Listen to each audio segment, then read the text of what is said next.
Welcome to the Real Estate Espresso Podcast, your morning shot of what's new in the world of real estate investing. I'm your host, Victor Menasce. On today's show, we're continuing our series on inflation. So far this week, we've studied what the real rate of inflation is, why our governments have got themselves into a debt trap, and what people on fixed incomes are facing in an inflationary environment. And on today's show, we're looking at what you can do as an investor to protect yourself against inflation. In the words of my mentor, George Ross, who's a frequent guest on the show, he says, "Borrow as much as you can for as long as you retain the right to prepay." I have examples of project after project where prices of construction have increased. If I go back to 2013, when we were building apartment buildings in the core of major cities, we were doing it for $88 per square foot in hard cost. That increased to $96 a square foot, then $105, then $115 a square foot, then $118, then $126 a square foot, and now we're quoting jobs at $145 a square foot. These are, of course, all U.S. numbers. In Canada, the numbers are higher.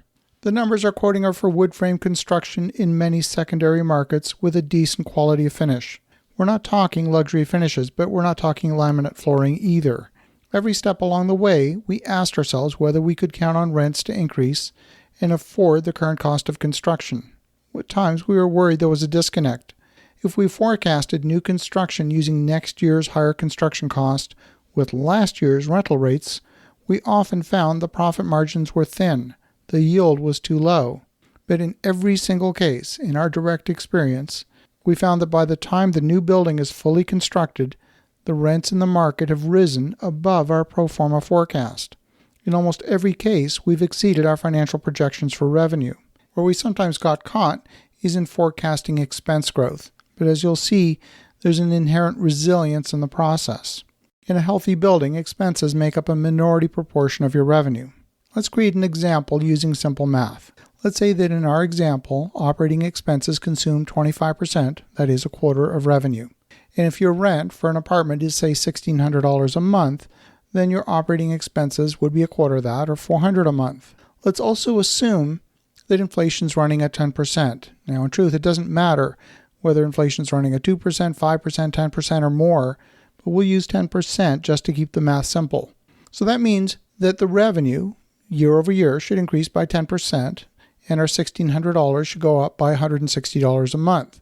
Expenses would conceivably also increase by 10%, which means that we have to add 10% of $400 or $40 a month to the expense budget.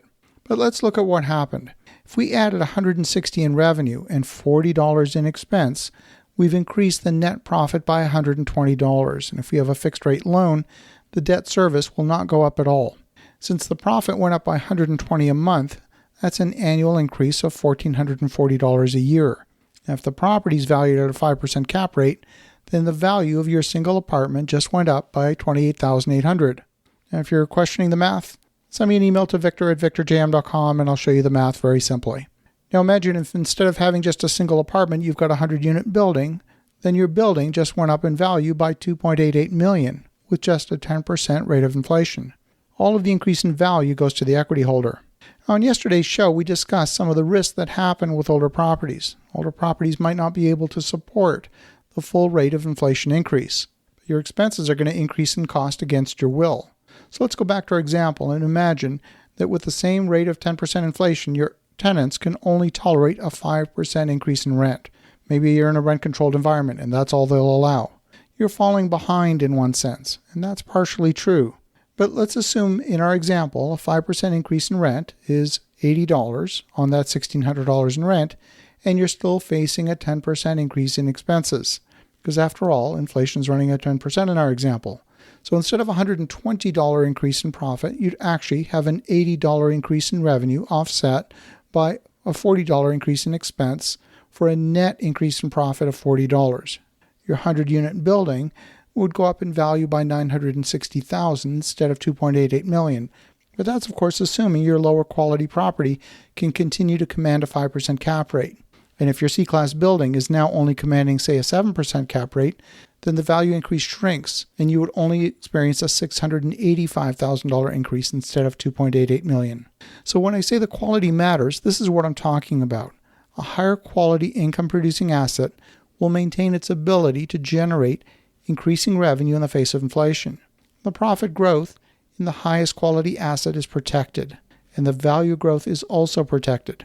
Notice that in all of these examples, the true value didn't go up. Prices increased, but not the market value, and that's an important distinction. There was no increase in market demand for apartments. There was no shortage of apartments that drove up prices. It was purely inflation-driven. Playing the investing game in an inflationary environment can be a winning game, provided you know the rules. As you think about that, have an awesome rest of your day. Go make some great things happen. I'll talk to you again tomorrow.